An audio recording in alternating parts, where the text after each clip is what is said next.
Where's our staff? You got 5 seconds. 21 on the delay. Oh, okay.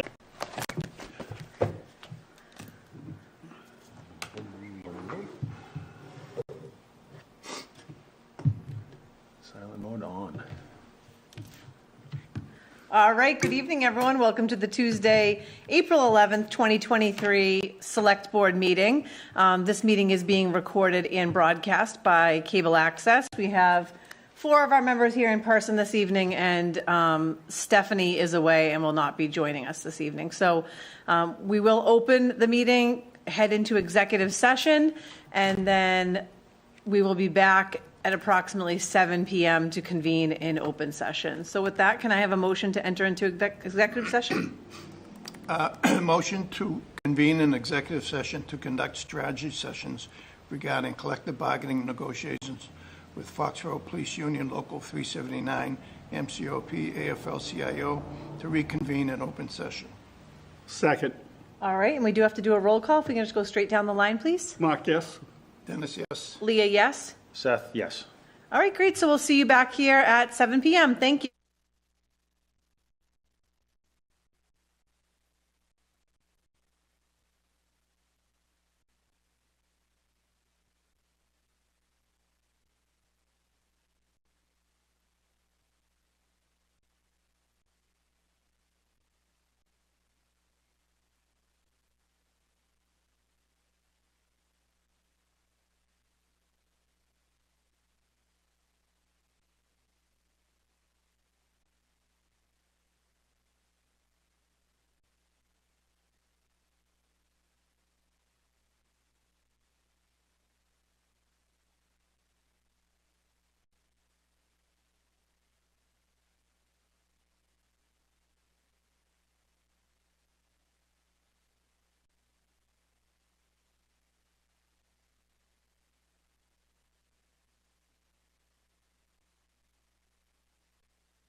Maybe you, well, no, not come to the table. You could come to the table, yeah. All right, good evening, everyone. Welcome back to the April 11th Select Board meeting. We've just finished executive session, and we are back. We actually have citizens input first, and then we're introducing John. Is anyone here for citizens input? Pledge. Oh, yes, pledge. Okay. All right, pledge. Sorry, I'll discombobulate it. All right. I pledge allegiance to the flag of the United States of America and to the republic for which it stands, one nation, under God, indivisible, with liberty and justice for all. All right, great. So Leah, did you say it was recorded? I did before. Okay, Yep. okay, thanks. All right, great. So it's Bill's last meeting. His I'm retirement actually party. leaving this time. I really am. I keep joking that like this is so Goodbye, non-momentous because we've said bye like 100 times now, but it is really his last meeting, and he's actually going to fly.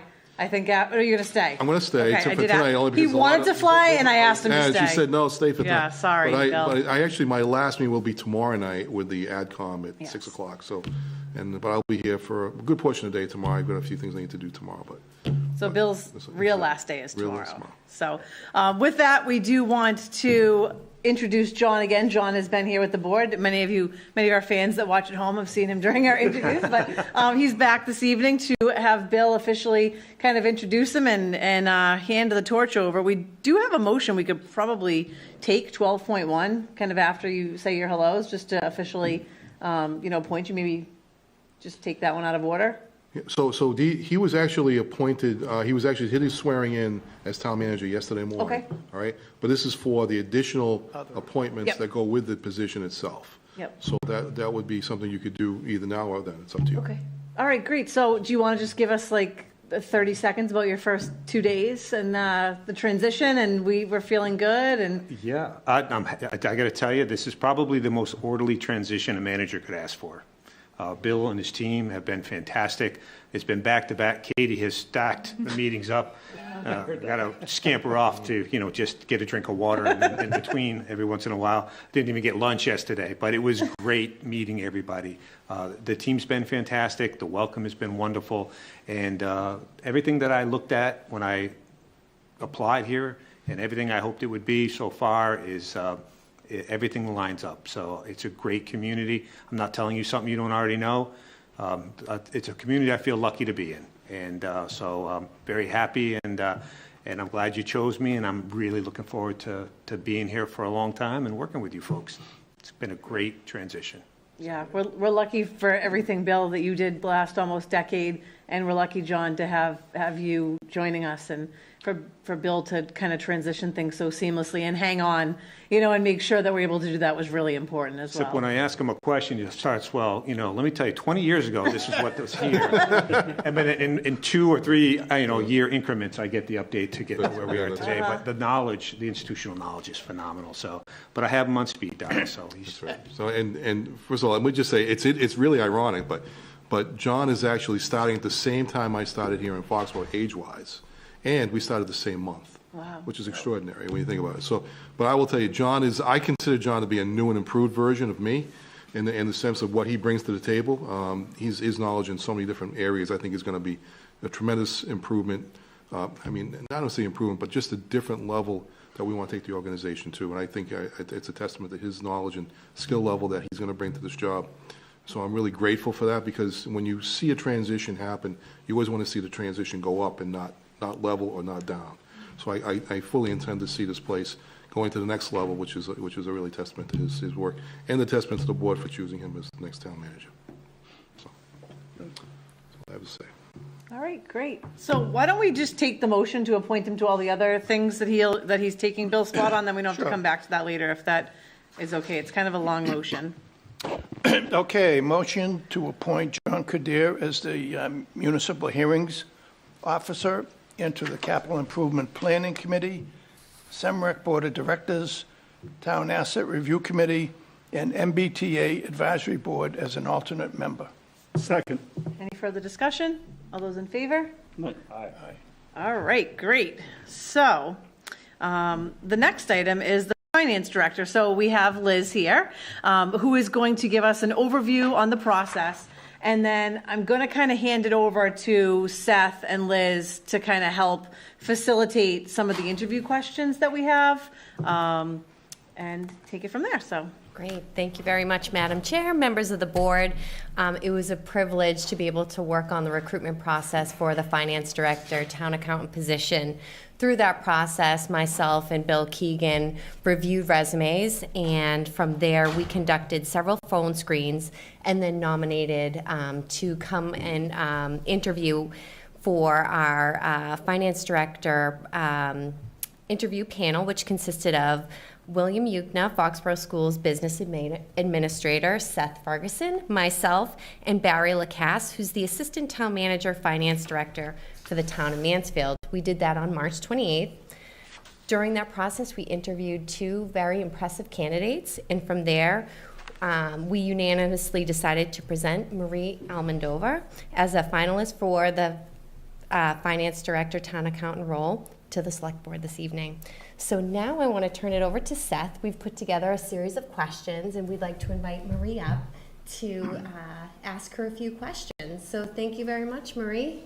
So just for anyone watching at home, this is the last step of the process, or the second to last step of the process, I guess, where this, much like the town manager position, the finance director is a Board of Selectmen appointed position. So much like how John and the other 3 finalists came in and interviewed with us, this is the last step where Marie's coming in to interview with us. There is only one candidate that's put forward for this position. And then from there, we'll go to contract negotiations, which will be done with the board and Liz as well. And Seth will be our representative for that as well.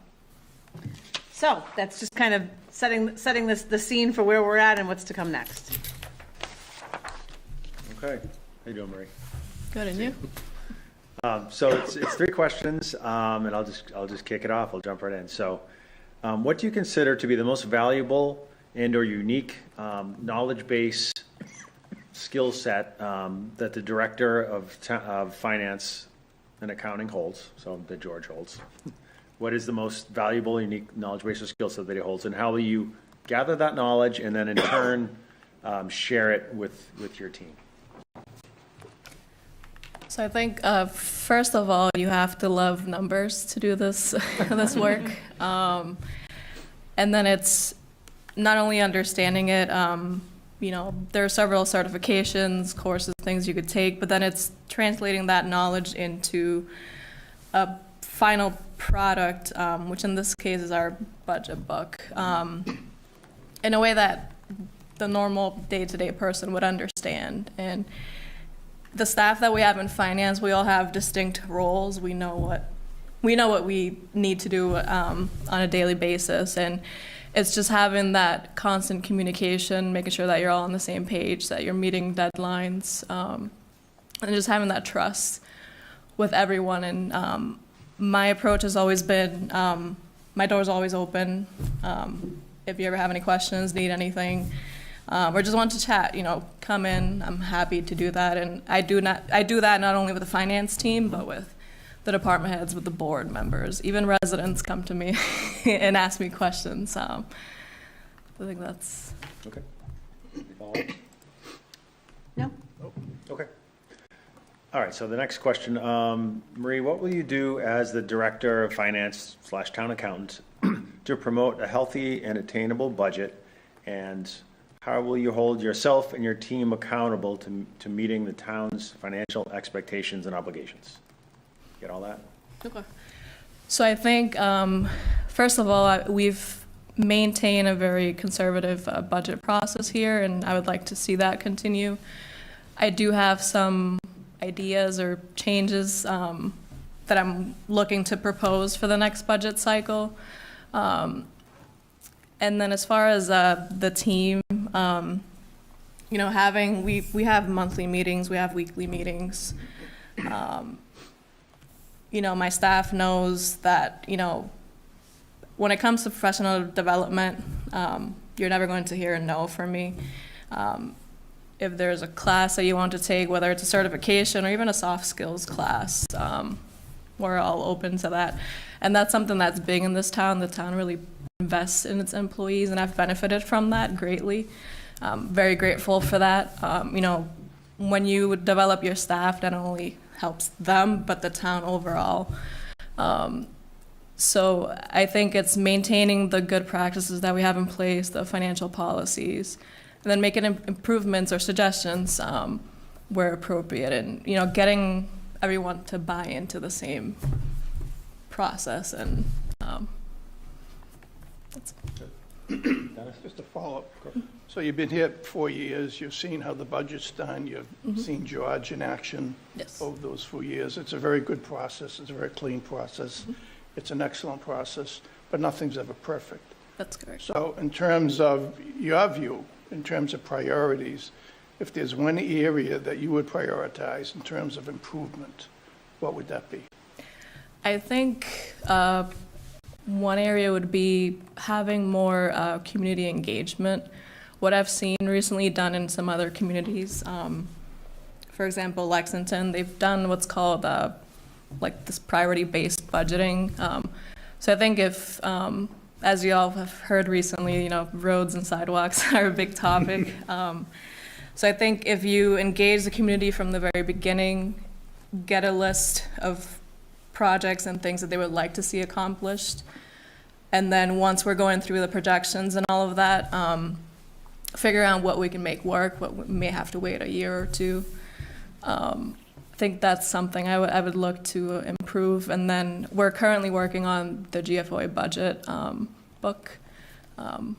So I'm going to be really excited when that's that's finished. Hopefully we'll get the award. I think through that process, what we're seeing is the GFOA highly regards strategic plans.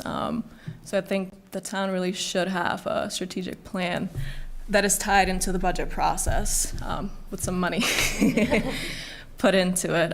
So those are just a couple of things I can think of right now. That's good. Thank you. Well, so this is off the count. This is off of this, not from the list. But one of the things that I've thought about in terms of the strategic plan is building out a plan with projections and ideas and investment opportunities that may not actually be approved, or it's just something that we're thinking about, so that we're building sort of a holistic view without being constrained by what has actually been approved and built into a budget. So that's not even a question. That's just like something I'm throwing out there, something to think about for the future. But Yeah, it's funny you mentioned that. So earlier today, I sat in with Christina and a couple of our other department heads. So ClearGov, they have this new product that's coming out called Clear Forms, I think is what it's called. And basically, it allows you to create different plans. You could create a strategic plan, a master plan, a land use plan, and you could have several contributors, and it creates this dashboard that anyone can see, residents, everyone. And essentially what it does is you establish your goals, how you're going to achieve them, and as you're going through that process, you could update the progress. And what you can do too is, allocate budget dollars. So it feeds directly into our budget module. So as you're going through and creating those goals, seeking the input of, all the stakeholders, residents, nice. you could really build a really nice product. That's something we were looking into earlier, so. Very nice. Excellent. Thank you. All right, so the third question is around your core values as a leader. So what are your core values as a leader with the town of Foxborough, and how do you ensure these values are upheld by your team to encourage a positive and collaborative working environment? So I think just as public servants overall, I believe in having a high level of integrity, trust. Like I said, in finance, we all know what we need to do, and there's a lot that flows through finance on the revenue and expense side. And, when you trust your staff, you develop them, you have that mutual goals and understanding, it makes things a lot easier. And I feel really proud of the team that we have there. We've come a long way from, my first day there. And what we've been trying to do is build this great teamwork-oriented environment where you have people that all love what they do. They love working here, and I have a couple of them here. We all love what we do. We want to do a good job. There's always room for improvement and just being open to change. And at the end of the day, I mean, everything that we do affects the town. If we make a mistake, it affects the town. So just having not only the knowledge, but the trust and confidence in your staff, and just doing the best that you can at the end of the day. Excellent. Great. Any follow-ups from anyone? Nope. No, I mean, just in my time, I think I've been here the whole time you've been here. I think I remember when you first joined, and, you've definitely improved a number of things. I always find you incredibly responsive. There's even been times I've been on a meeting and I've said something or asked a question, and then I look at my phone after the meeting and the answer's already there. She's already watching and has got back to me. So, I find you to be very proactive, and I think you'll be able to continue and improve on what George has done. Mm-hmm. So, I'm glad that you're, here, and we're able to, develop further and are ready to take on this next role here in the town and in your career. Yeah, I've benefited greatly from being able to work alongside George these last almost 4 years now. I've been involved in everything, things that I never even saw myself 4 years ago being involved in, like collective bargaining. I'm an accountant. I never thought I'd be involved in those types of meetings. But like I said, we have a really good team here, and it's good to get the full picture. And then just at the end of the day, just seeing the direct results of your work. It's great, and you guys have been great. The advisory committee, all the staff, Bill, you, John, I know we have some plans coming up. Everyone has just been great, and I think what keeps a lot of us here is the great team environment that we have. We all work so well with each other, and we're always bouncing ideas off of each other. I think at the end of the day, we love what we do. We're proud to work in this town, and we really all appreciate the support that we get from you guys. Great. Just as an offshoot of that, I like Leah, been here since you've been here, and I remember talking to Bill at one time when we he hired you, and Bill looked at me and said, "She could even be a finance director somewhere down the road. She's that good." Here we are. That's right. Yeah. Better memory than I have. So good hire, Bill. Worked out good. All right, so with that, I think we're ready for a motion. Okay. Motion to appoint Marie Almodovar, how do you say it? Almodovar as Finance Director, effective June 30th, 2023, subject to a negotiated contract. Second. Any further discussion? All those in favor? Aye. All right, great. Congratulations. Congratulations.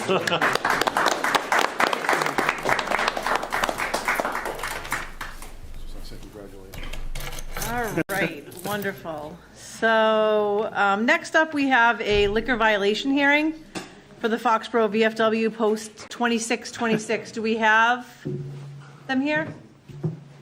I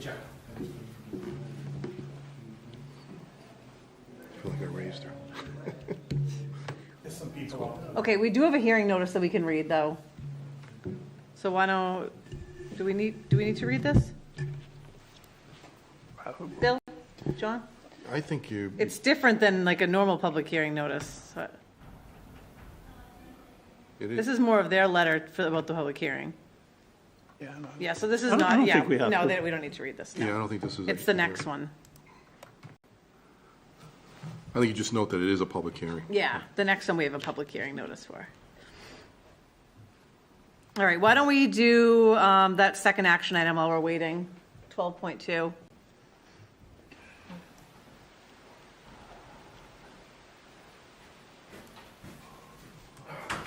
We're going to have you guys come up. We're just doing a quick action item. We thought we had a second, so it'll only take us 30 seconds. Okay. Motion to accept $395 in donations for veterans, markers, and house plaques for the Historical Commission from Joan Gallivan, $100. Garrett Peliquin, $100, Nancy Papad, $70, and Tom and Lucille Saban, $125. Second. Any further discussion? All those in favor? All right, great. So now we're ready for you. Do we want to have everyone come up or just you two at first? I'm easy. They could, that way we're not switching seats. Yeah, why doesn't everyone just come on up? If this is going to be a hearing, we should probably swear people in Yeah. as well. Anybody going to give testimony, so we should probably do that. So, I don't think want we everybody raise their right hand? Right. Everybody swear that, tell the whole truth and nothing but the truth, so help you God? I do. You do. Thank you. All right, great. So we'll let Chief and Lieutenant Fitzgerald start by giving us the background. Good evening, everybody. Mike Rice, the police chief from Foxborough. Today, we are in front of the board to discuss several liquor violations at the VFW in Foxborough and Comcast Street. I'm going to give a very brief summary of the violations, and Lieutenant Fitzgerald will give a description of how these violations were discovered. And at that point, then I think the other parties will probably be able to discuss where they're at right now. So on February 23rd, around 4:30, this is when this incident occurred. We are in front of you with 6 liquor violations, according to town council. Is Yes. Pat on? Is he on? Okay. Oh, thank you. Is anyone else on Zoom? I just want to make sure we acknowledge that. Just Pat and Katie. All right, so we've got Pat Costello, who's counsel, and then Katie Lang, who's the executive assistant, who helps us with our licensing as well on Zoom. What I won't do is get into the section, subsection, and the small different versions of each violation. I'm just going to give a summary. The first one is a violation but employees or members of the VFW were consuming liquor on the premises prior to normal operating hours. Non-tips trained person serving liquor at the bar. Manager's tip certification expired on 1/20/23. Free drinks being consumed at the bar by the VFW post members. And failure to secure the bar. And lastly, this is more of a general violation of certification that employees of the license holders are trained and certified in the proper services and handling of alcoholic beverages. This is under the Foxborough rules and regulations. So those are the 6 violations we're here to discuss.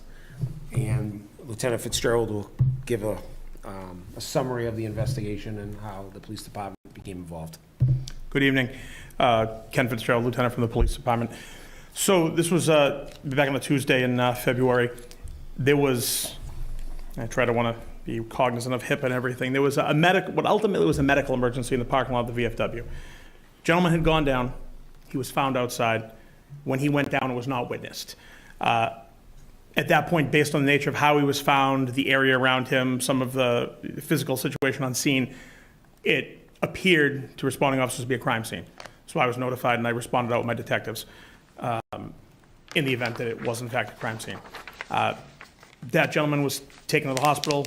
CPR was in progress. He later succumbed to his, what we determined was a medical situation.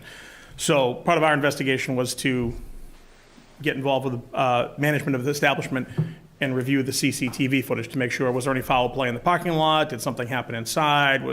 How did he end up in this situation? Because it was unwitnessed. He was found outside. So during the course of the investigation, the VFW was very forthcoming, cooperative with us, helpful. They got us access to the video. So, and they explained to me that the gentleman in question was a elected officer of the VFW. So I guess in terms of a club, this is the closest thing you can get to an employee. He arrived at about 1:45 p.m. before the 3 o'clock posted opening hours.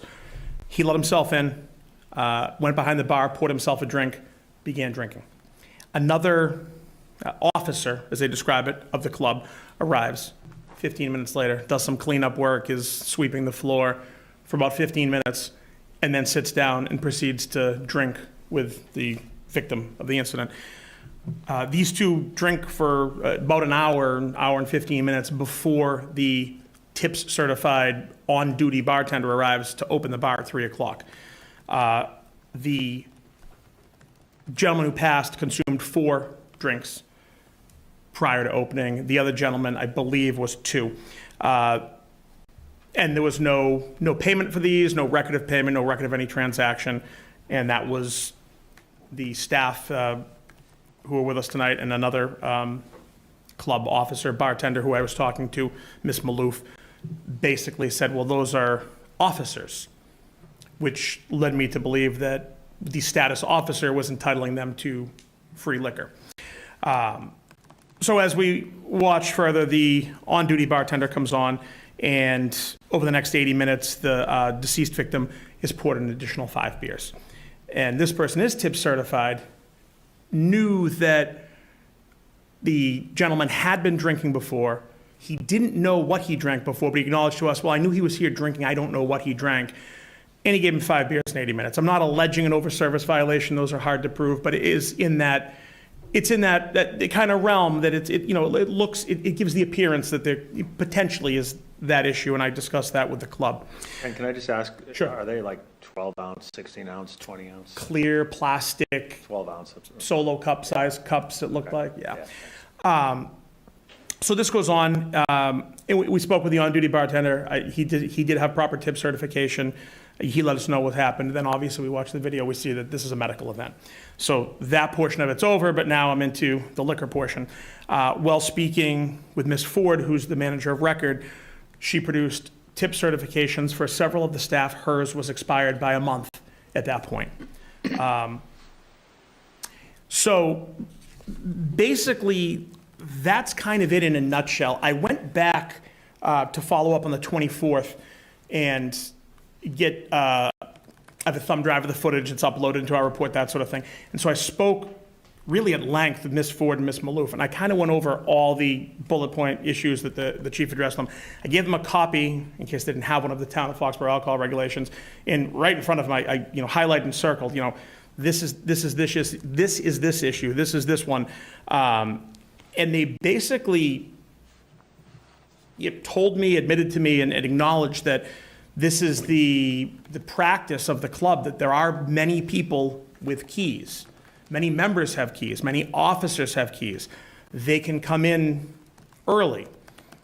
There was no indication that either of the two that were in early, there was no allegation that, well, they shouldn't have drank those drinks. They should have paid for those drinks. There was never an issue with them consuming free drinks before opening hours. So we went over that, and they were very cooperative, and we went over this at length. And I told them, before this hearing, you need to make some changes here. You need to get yourself into compliance to show that you're trying to do the right thing, and you need to get in compliance, because if something happens between now and this hearing, there's obviously be more violations.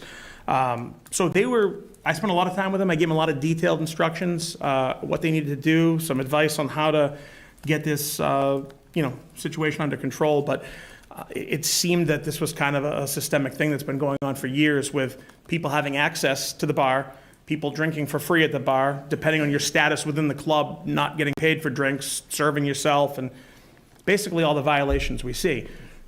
That's kind of where we're at. So now we want to see if the changes have been made, and there were some promises that there was going to be some. Can I ask a question that's kind of important to me? So in terms of the deceased, and he had medical issues, was his death related to his medical issues, or was it more related to his state of sobriety and falling and hitting his head or something of that nature? So we didn't get a copy of the death certificate, but the video we watched, it didn't look like this was a fall. It looked like this was somebody who collapsed, whether it's a heart issue. A major medical event happened to him. Right. What the alcohol got, I couldn't say. What? Another quick question about expired tips. Is that a yearly renewal or every 5 years? I don't know how often they have to do it, but obviously it did have an expiration date, which was in the past. It's a 3-year. 3 years, okay. All right, so that's our background. And this is in front of the board because we're the local licensing authority.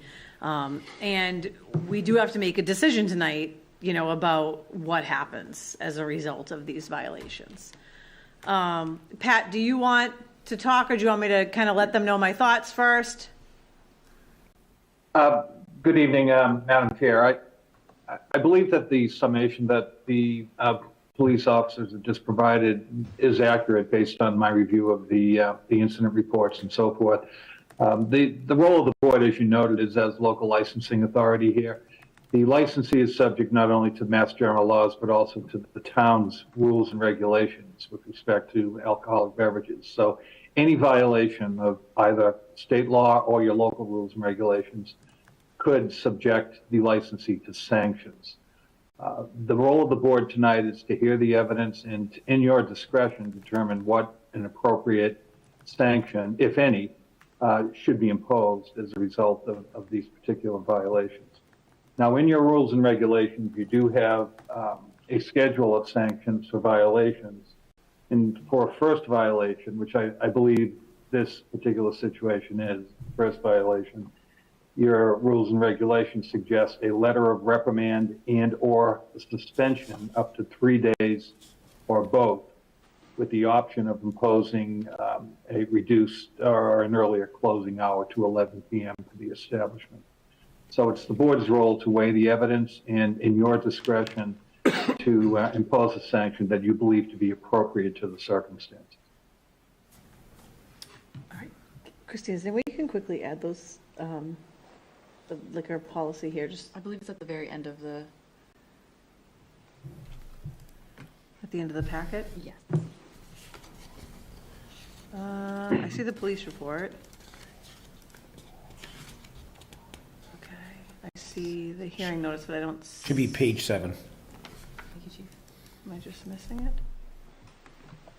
It's under sanctions for violations. Second to last page. Are you looking for the license or the rules and regulations themselves, Lee? Yeah, we only have a 4-page. So we don't, I know they were just read to us, but I want to see them in front of us. And I know they were posted on another one kind of semi-recently, but if we can just upload it just so we can see it as we're talking. So I think we'll continue hearing from you all. And then as a board, we'll have to, I'm curious, what the recommendation of town council will be after hearing everything. And then we'll take a vote to see where we stand as well on that.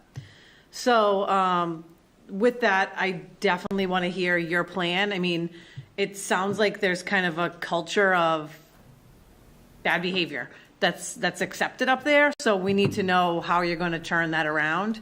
And, is your TIP certification up to date right now, today as we speak? Currently. Okay. So let us know your plan. Sure. So immediately I did my TIP certification. I had a major medical incident in the end of October, which I was out of work for a major concussion for a while. So I did update it right away, but that kind of like my medical stuff took over. So, but that's updated right away. All of our other employees were current. So that was done. Immediately we held him after we had spoke, and he did speak with us at length and was very helpful, and we did take a lot of his information and recommendations right away to heart. So we had a meeting right away with our members of the board at the VFW to let them know that their thoughts on a club license are actually just their thoughts, and so we had to immediately implement all of the changes that were necessary so that we are in compliance with our actual liquor law, so there were no more violations.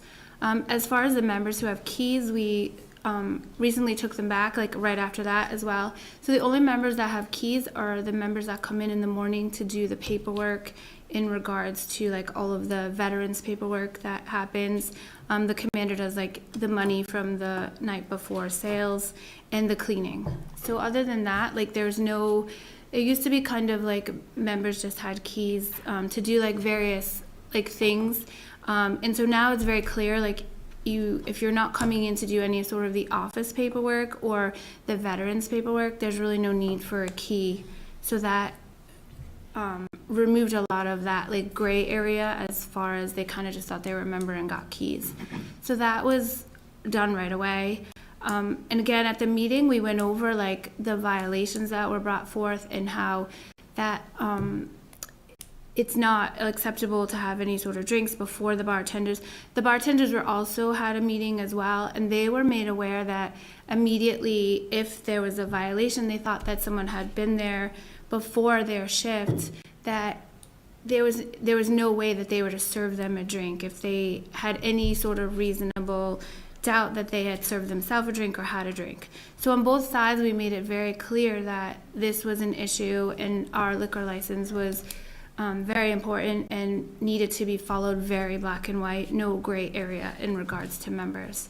So the bartenders all were in agreement, the members were all in agreement, and the only members, like I said, that have keys are the ones who are there with paperwork and who understand those rules as well. So that was like very important, and we started that right away. And so then in regards to the drinks that were consumed without being paid for, that was not an issue after the keys were taken away and the members were made aware of all of the policies. So within that meeting with the updates as far as the rules and regulations, it seemed that's like no longer an issue as well. And remind me your name. I know we met Warren you. Wright. And what's your role? I'm the commander of the VFW. Okay. And if I remember right, I could be totally off, but are you his daughter? Yes. Okay, so I remember that. Okay.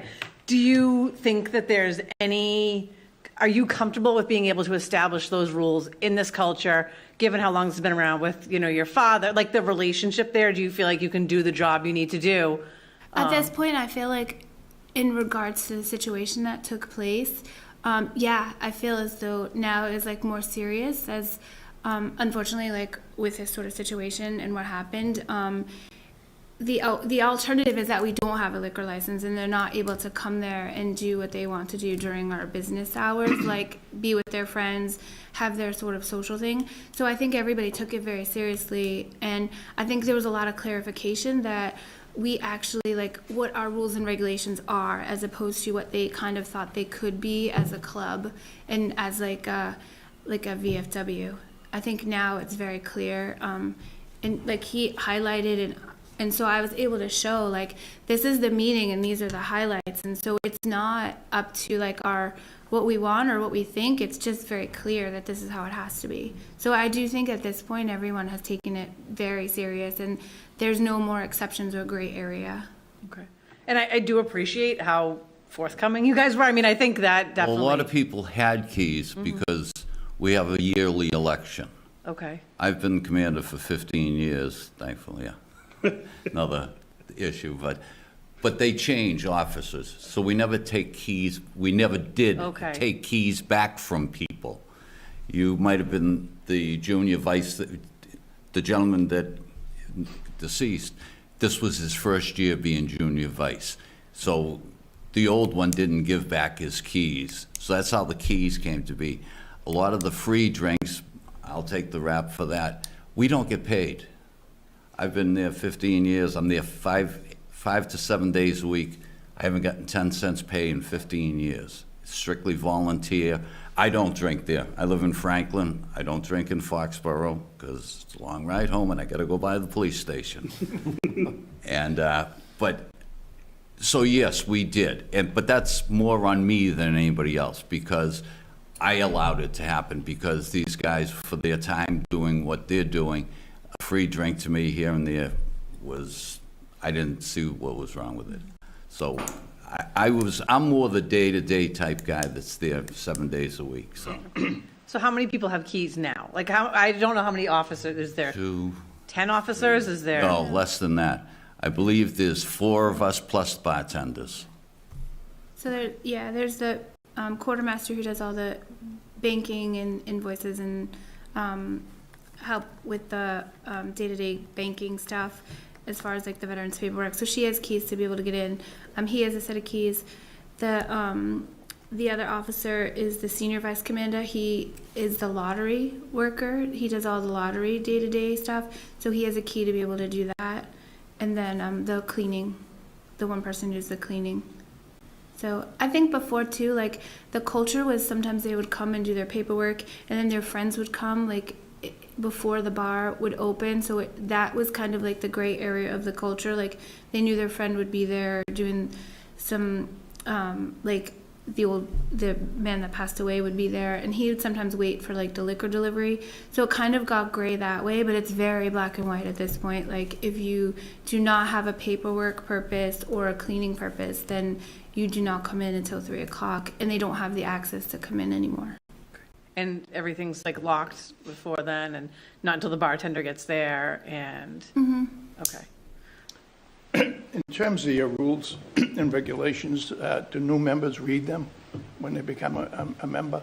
It's a privilege to be a member. Do they read the rules and regs? I don't know that they read them, but they get them at like when they come in and they join the meeting, and then they would know them, but they wouldn't have keys to come in to not be able to follow the liquor license rules. Right.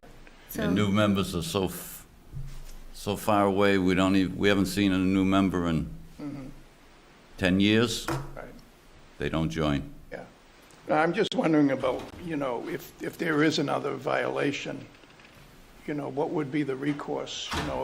Do they know in writing that they could lose their membership if they violate some? Oh, yes, definitely, definitely. That would be, fall under the VFW, not even so much say this. You can't, what's expected of you as a VFW member. Right. We meet every month and everything, and we.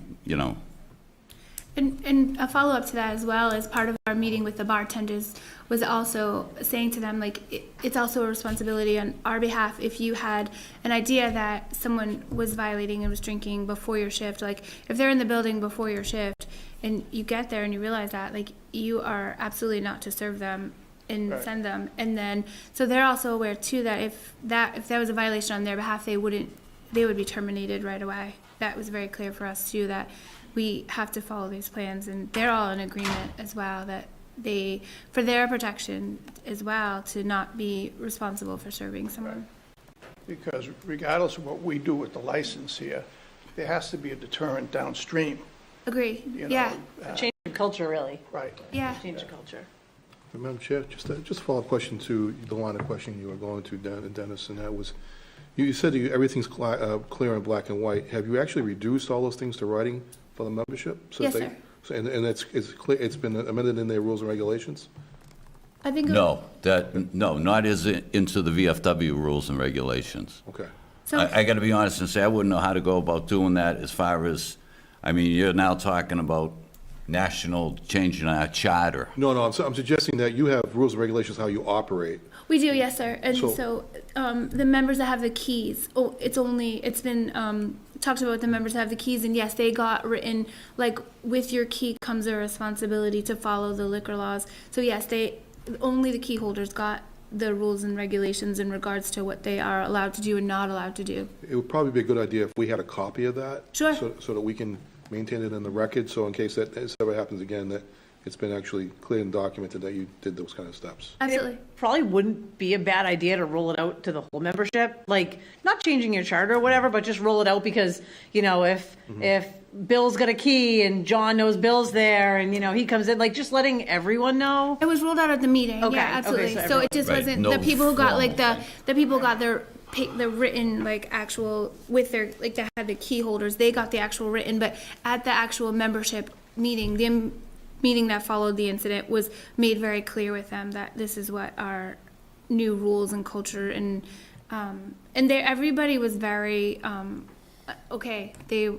No one really had a rebuttal. They understood, because it's really not an issue that they could have a rebuttal for. Well, probably because, quite frankly, it was so severe. Like, this is one that there's really no arguing, and I hope you guys keep the closed circuit TV, just protect yourselves, and all that. But, this is a very severe one with a number of infractions and, unfortunately, a tragic ending.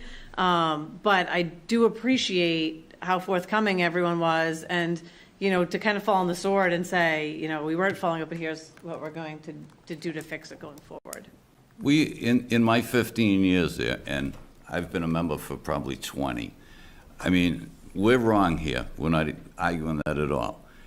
But this place has come a long way in the last 15 years. I don't know how long you've been a police here in Foxborough, but the culture's changed a lot in there. Do you want me to inject in that? I can tell you, I won't go back to 26 years. Okay, thank you. I was a little boy who used to go to the VFW and get my Christmas gift. My dad was a member. Okay. Okay, so, but I can tell you our calls for service down there, on the flip side, are minimal. They police themselves, and, which is a good sign. And, you know, that's why we're not really talking about the over-serving issue in this particular case either, so they have. We've tried. It's been a big transition. To my knowledge, The we've American called you Legion. 3 times, and I called the 3 times. Yep. We had and a lot of it, some things we can't, change, but we are trying. Okay, any other questions before we kind of go back to Pat? I'm interested to know how many members you have, and if of that number, how many frequent the establishment on a regular weekly basis? 46 members, I believe, we're down to, and 10. Okay. And you are open to the public, though, like at night, like anyone could kind of come in, but there's a bartender there? Yes. Yep, okay. All right. Pat, do you have a recommendation? Or do you want me to make a recommendation? I have thoughts. Sure, Madam Chair. Okay. The legal standard or the legal parameters, quite frankly, are that if the board determines that the holder of a license to sell alcoholic beverages has violated or permitted a violation of the license or any law relative thereto to occur, the board has the legal authority to modify, suspend, revoke, or cancel the license. Now, in this particular situation, while you do have a first violation, which is significant, as you just noted, Madam Chair, that this violation does have several subparts to it. There are 6 separate violations within the incident that's been described here. So with that in mind, and with the severity of the event that prompted the police department to respond to the location on the 21st of February, I do think that the range of sanctions that are set forth in your rules and regulations for a first violation would be appropriate. It's always prudent for the board to keep in mind that the primary purpose of the sanction is not to be punitive. It's more to incentivize the license holder to comport with the regulations and to conduct its affairs in accordance with the terms of the license. So a letter of reprimand would be the low-end sanction imposed for first violation here, and a 3-day suspension would be the higher-end sanction that the board could impose per the guidelines set forth in your rules and regulations. With that range, I believe it's within the discretion of the collective minds on the board to decide which they feel is most appropriate here. I think anything within that range would be defensible as a sanction in this sort of situation. All right, great. So, I mean, I think none of us ever want to have these hearings. It's tough, it's tough to have everyone come and talk about it and be on camera and, admit their mistakes. And, I don't think any of us ever want to, have to reprimand a business or, take away a license. But I think sometimes there's times that if it's so egregious, we have to do what we have to do as well. So my recommendation in this case, would be the letter of reprimand and the suspension. I just think because unfortunately there were so many violations, that would be my recommendation. I just think a letter of reprimand, given the number of issues that there were, would help send the right message about needing things to change going forward. Thoughts from the board? Yeah, if I may, Madam Chair. So Pat mentioned incentivizing ownership to follow the appropriate rules along. And the second thing that I'm thinking about is it's been mentioned on a couple of occasions was the cultural aspect of this, and so changing the culture where members have been expecting certain benefits is a critical piece of this. And so when I think about, unfortunately, the member who is deceased presumably was going to his car to drive away, and it could have been, I think it was daylight, and if it was summertime, it would have been daylight, and there's kids on bikes in that neighborhood. There's kids on bikes everywhere. And 9 beers within 2 hours-ish. So, yes, so to change the culture, I think it's important that we send a message that they can still be open, but the alcohol has become an issue, and there needs to be a change there temporarily, at least, to send that message.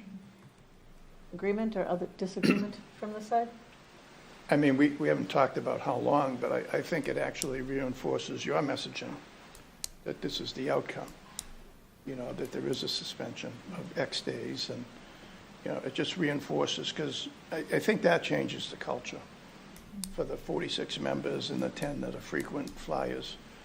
You know, they need to understand it's a new day, and any future violation will probably end up with a loss of a license. So. John? No, I'm in agreement with all three, but at the same time, I commend you for immediately, you know, going into what needed to be done, you know, with the suggestion of the lieutenant and the chief, that, you know, you took it seriously and you did a lot of. Yeah, we absolutely did. Yeah. Well, I can see that. Yeah, so my recommendation would be in the middle with the 2-day suspension. I mean, if someone's going to make a motion, you know, my recommendation for the motion would be to issue a letter of reprimand and suspend their license for 2 days. Do you agree with that? 3 days? I do. I was waiting for to hear the other side of Yep. the story, and if these changes hadn't been addressed, it would be very concerning. But you guys did take on the challenge, and I know it was a challenge to probably tackle that and institute these changes. And I believe in good faith that they are making the necessary changes to adhere to the license now. Madam Chair, just procedurally, I think you should close the hearing. Okay. And then deliberate over the penalty Okay. itself. Okay, so And then, we've heard from everyone, everyone's satisfied with that? Okay, all right, so we'll close the hearing. Motion to close the hearing. Second. All right, any further discussion? All those in favor? Aye. All right, great. And then for our deliberations, I mean, we could keep it at the 3 days, that's the kind of the max end. I don't think we need to take the early close off, because I feel like it's more of a daytime kind of drinking place. I don't think, for me, that's not really an issue. But I do think that the severity, and like you said, this is probably, you know, close to when school's getting out, and the borough's right down the road. You know, someone did have 9 beers within like 2.5 hours and was going to drive away as well, so. Just to address it, we don't operate open until school's out. I'm not like, I agree with what you're saying, I just wanted to clarify that, like. Yeah, they were there though before that. They were there Yeah. like 1 something, right? Yeah, so that's no longer happening. We very much don't open until 3. Okay. Madam Chair, just one last thing, suggestion is that I should designate the days. Yeah, I was Yeah, just okay. going to bring that up. Yep. And the actual calendar days? Calendar days, weekend days, or days during the week. I'd imagine, I'd look for a recommendation on what that would be. I mean, I think it could just be the next 3 days is. I would recommend the weekends, honestly, just to make the message as clear as possible, the days that people I tend to- actually think of the VFW as like a weekday drinking spot personally. So I don't know if there 7 is days a week. Yeah, okay, all right. So we could do like a Friday, Saturday, Sunday? Okay. And we can do it for this upcoming weekend? Are you You doing want- 2 days? Is that No, what you said? it's 2 days. Just 2 days. I'm good with 2 days. Yeah, 2 days. Any functions Yes, that's a good point. coming up? No, when Yes. we knew this was going to happen. Okay. So I did inform There is a function on Saturday Okay. at the upstairs hall, which does have a bartender. So we could do, I mean, I'm fine with Thursday, Thursday, Friday? Friday. I'm fine with Thursday, Friday. That's totally fine with me. Yep. So, Thank you. okay. All right, so I think we have a motion, and we have the 2 days that would be April 13th and 14th, and the letter of reprimand. So that's your second motion there with those dates. Right. Okay, go. Motion to issue a letter of reprimand and to suspend the liquor license of Foxborough VFW Post 2626 for, what are the dates? 2 days, the Two- April for 2 13th and days, April 14th. 13th and 14th, for their violation of ABCC regulations. Any further discussion? All those in favor? All right, so we're sorry that we're here, we hope everything changes. We appreciate your cooperation with the police and with the board as well, and we hope to not see you back here again. Agreed.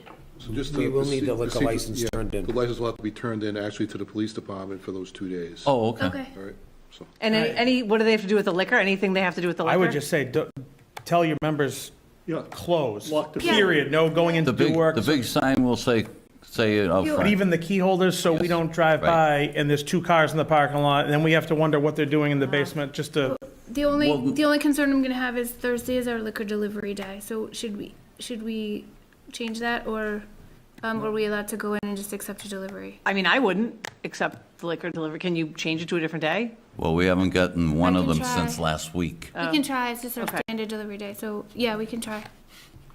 Okay. I would try. Am I allowed in the building, though? Those 2 days? Yes, you're closed for business. Oh, okay. I'm just making a suggestion. Yeah, no, but so that's there's fine. no ambiguity of. I understand. Why are these 2 Right. cars parked Yeah. out back, and then. And from a perception, I mean, I wouldn't have liquor delivered on those days. I'd try to figure something out, Obviously, you're not serving it, but, So Katie, for Katie's direction, she'll develop a letter tomorrow, which will be hand-delivered to you by the police, I would think, because it's short notice. It's only 1 day, so we can maybe have it delivered to you, and then in exchange, they'll ask for the license. Okay? Yep, this is just Katie Lang. Yep, I'll follow exactly what Bill just said, and I will just, I can work with you, Lieutenant Fitzgerald, tomorrow morning, and Pat, just for a letter that can be prepared, delivered, and then, of course, put in the file, and I'll notify the ABCC as well. And someone will have to pick the license up Saturday morning Okay. at the police department. Thank you. okay. All right, great. Thank you very much. Have a good one. All right, up next, we have the public hearing for Gillette Stadium's annual entertainment license. Sorry, we're a little behind. If you can read the public hearing notice while our presenters come up to the table. Just move it to the side.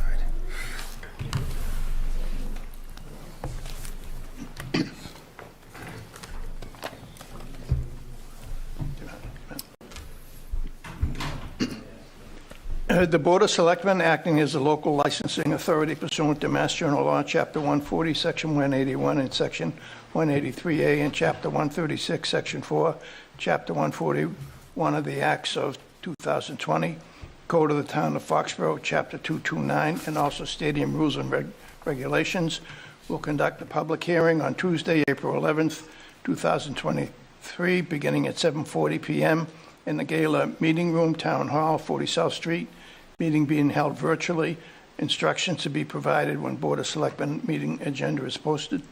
To review the renewal application submitted by Craft Sports and Entertainment LLC for the 2023 annual entertainment license. All listed events in the application are proposed for Gillette Stadium. Application for this event is on file at the town manager's office.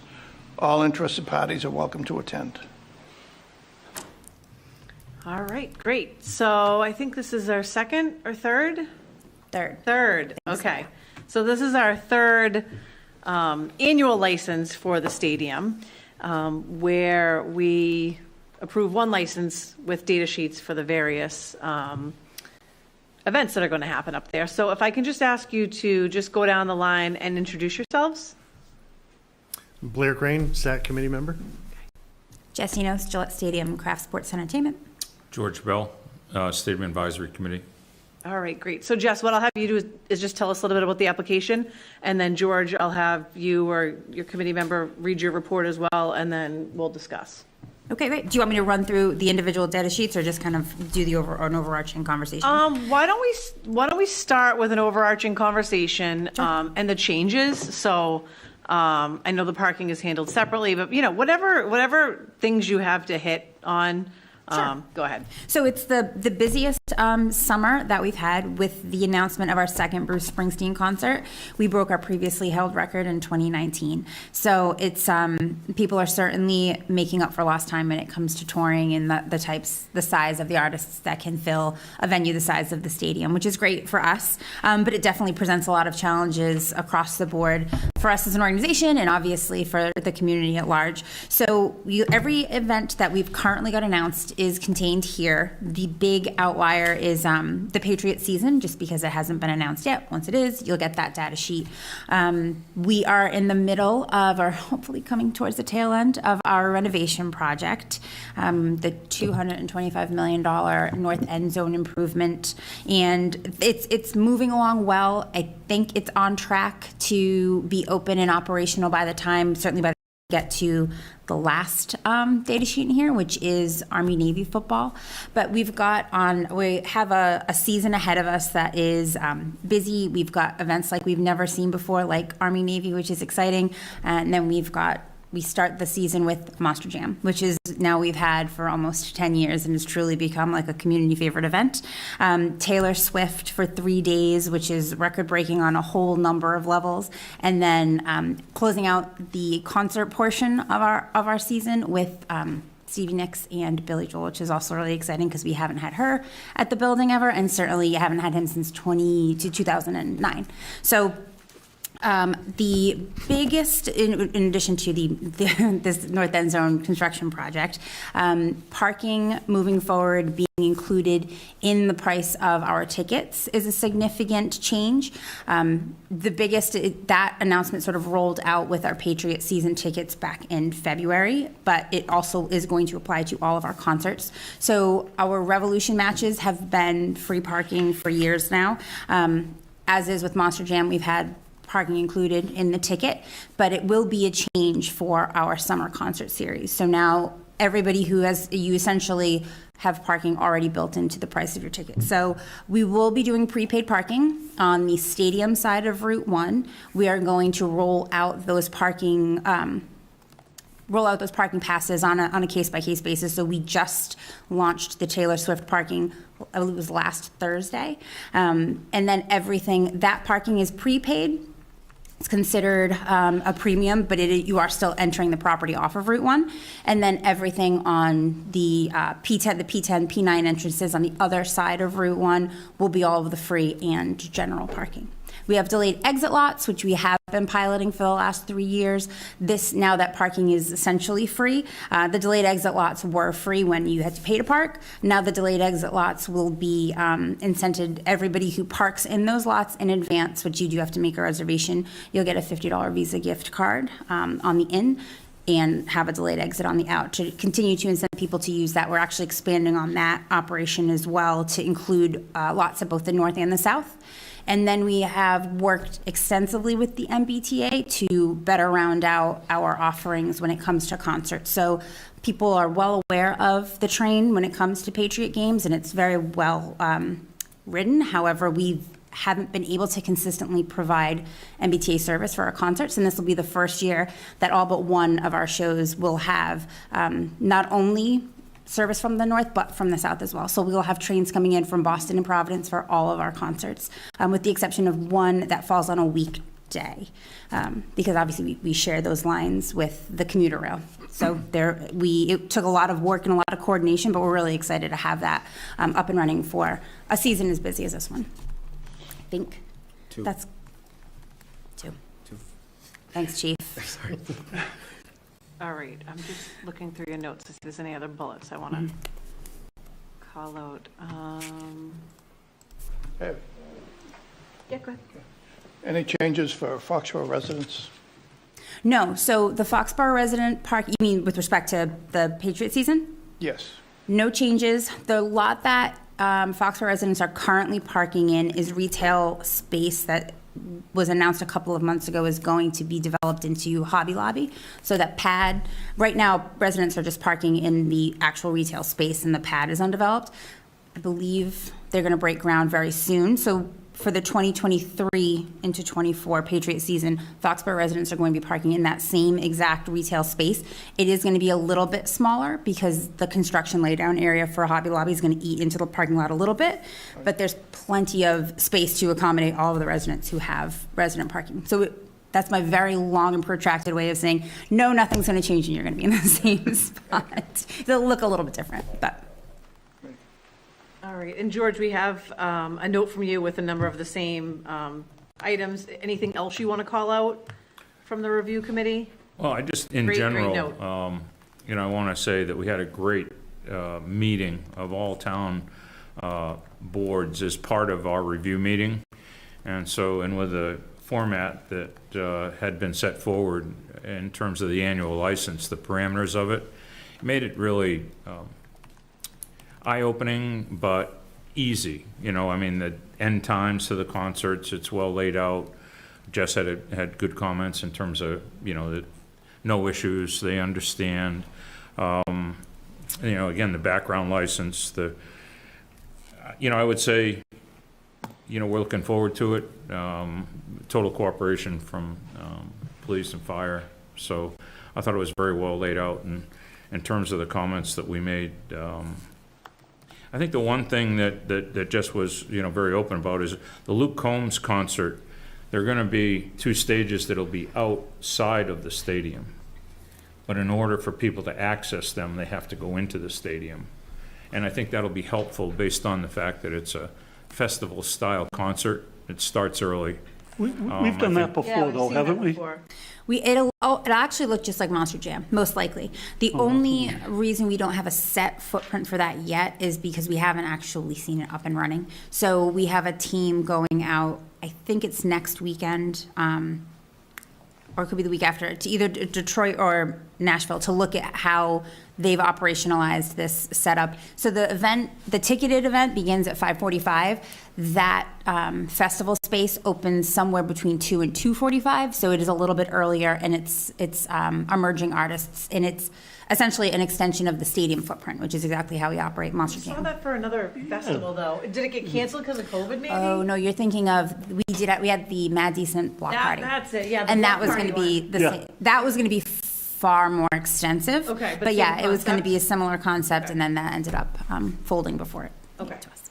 And we just thought that was a great opportunity to pull people into the lot who, on a country music festival type atmosphere, would stay out longer before main act. But I think once they hear the music, I thought it was a good idea. Yeah. So will the parking lots open based on the festival start time or based on the? They'll open based on the ticketed event start ticketed time of event. 5:45, yeah. Okay. All right, and then my next question is always, police and fire, public safety.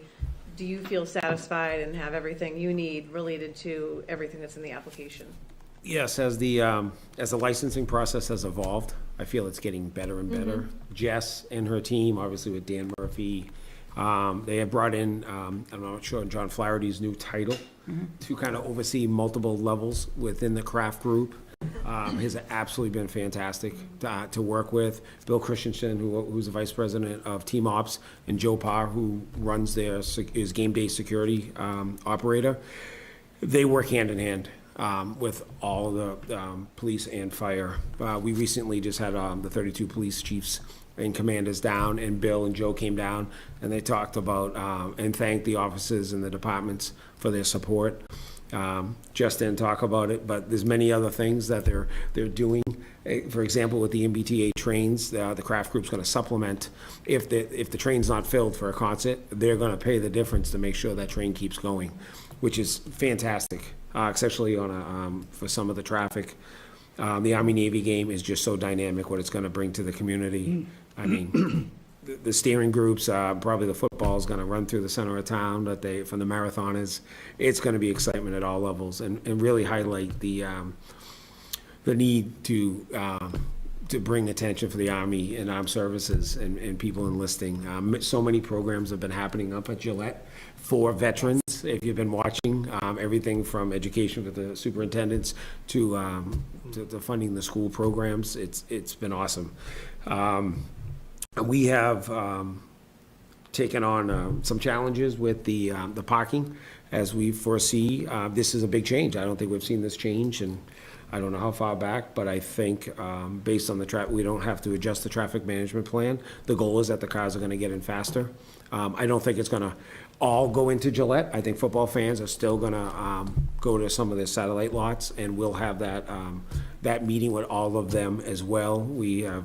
So it's taken off. The police compound is being demolished, and so we can build a full incident command station, so for all police, fire, and security inside Gillette. This is a big update. We haven't seen this in 20 years. They're spending millions of dollars, so that way our incident command rollout on game day is improved. And they have been great to work with in relocating our police compound. Permanently, it won't be done immediately. It's gonna take a little bit of time through design, but in the next year, hopefully, we'll have that. So the police department will be operating out of a construction trailer. It's a nice one, actually. I saw it. It's gonna meet all of our requirements. So otherwise, all these events that come up, we're never surprised. There is meeting beyond meeting. Even this meeting is probably our 4th meeting to talk about the events. And anytime we have to do any kind of pre-work or kind of do our homework on an event that's been in the country beforehand, we are able to reach out to those law enforcement agencies and get all that information prior. So we're in a good spot. It's a good team, and I'd like to say I'm looking forward to a busy season, but it's, pros and cons. I'll leave it at that. A lot of Saturday nights. Yeah, it's a lot of weekends, but I mean, it's good for the community, And lastly, I'm gonna say, is the rewards program. This isn't even in my wheelhouse right now, but they have, the craft group, we had this when the stadium came into place 20 years ago. But they have, and Lindsay Cuniff has really been pushing the rewards program for Foxborough residents, for people to sign up, for possibly getting tickets that never make it. So it does give you an advantage. You may not always get something, but anything gets released, they do their best to offer those to Foxborough residents. Yeah. So that's a plus. Yeah. Thank you. And I will say, I've peppered, my gosh, why am I doing this, Jess? I was going to call you Lindsay. I've peppered Jess with a lot of questions kind of leading up to this, and I do want to call out, I think John Flaherty's new role in operations has been really critical. I think it really filled a gap that existed a little bit before. Yes. So, John's our senior vice president. He just had his 1-year anniversary with us. Oh, already? It was and that was a new role that was created. It wasn't an existing role within the organization. He came to us from, he was in logistics operations for JetBlue at Logan. So he's handling a lot of this operation stuff that I think is being handled a little bit more seamlessly now, having someone in that role. So I think it's really been a big help. And anytime I've reached out to him with an idea or something, he's extremely responsive. So I think that was a great improvement on your side as well. Yeah, So that's great. any questions from the board? No. Okay. Anyone in the public here it is a public hearing? No? Okay. So we'll close the public hearing. Motion to close the public hearing. Second. All right, all those in favor? Aye. All right, and then I think we are ready for a motion. Okay. Motion to approve the 2023 annual entertainment license for Craft Sports and Entertainment Group, Gillette Stadium, subject to the terms and conditions of the license contained therein. Second. Any further discussion? All those in favor? Aye. All right, great, thank you Thank so you. much, and thank you, dear committee, for all the work leading up I to thought it was this. important to introduce Blair. He's vice chair and somebody that is really taking on a lot Great. to help me. We'll be at every event. Big Staffing event the with, line, the phone line. He's actually, Thank you for doing that. his work is over in Norfolk, although Oh, he's a okay. Foxborough resident. He's Director of Public Works. So Okay, great. He brings a lot to us. Thank you, Blair. Thank you. Thank you. Have a great night. Good night. All right, and we are a little behind, sorry, we have quite a meaty agenda tonight. So next up, we have review of the all alcohol license for My Pearl. I could just ask you to come up. And we do have a public hearing notice, so we're just going to read that quickly, and then I'll ask you to introduce yourselves and tell us about your application. The Board of Selectmen, acting as a local licensing authority pursuant to Mass General Law, Chapter 138 will conduct a public hearing on Tuesday, April 11th, 2023, beginning at 7:30 PM in the Gala Meeting Room, Town Hall, 40 South Street, Foxborough, Mass., on the application of a transfer of license of an on-premises annual all alcohol beverages license from Harvest Group, Inc., doing business as My Pearl, 121 Main Street, Foxborough, Mass., to S-Stream Enterprises, Foxborough, doing business as My Pearl, Henry Cheng, General Manager. All interested parties are welcome to attend. All right, great. So we will take separate motions on the entertainment and common vic license and the all entertainment, but feel free to just tell us about both applications as a whole package, kind of as you go through your presentation. Sure. Good evening, everyone. Andrew Upton, attorney for the applicant from Upton, Connell, and Devlin in Boston. With me is Henry Cheng, the proposed manager of record and the 100% owner of the entity purchasing the business. Typically, we talk about the public need for a license at this location. I believe that is already established because this exact restaurant has been there for just about 10 years. Mr. Cheng plans to operate the restaurant as is. He's going to do a little bit of cleaning. He's going to add some of his specialized dishes to the menu, but otherwise, the hours, the floor plan, the facade, the interior, most of the menu will be exactly the same as it has been. He's looking forward to taking over, sprucing it up a little, adding a little of his own culinary approach, but other than that, it's going to be pretty much exactly the same. From there, we talk about the character and fitness of the applicant. Mr. Cheng has 40 years of experience running Asian restaurants. He owned his own restaurant in Malden. He owned his own restaurant in Lexington. Both of those had liquor licenses, were approved by the ABCC. In 40 years of operation, he has never had a violation. He is tips trained. His wife is tips trained. The one bartender that they have hired is tips trained. And he plans to do tips training for all servers and bartenders that get hired, but so far only 3 people are hired. He's also reached out to the gentleman at Tavolino and Fox Cares to get involved with that. As I said, he has plenty of experience. He is well capitalized. He's secured financing from a bank already to do this purchase and to put a little money in the building.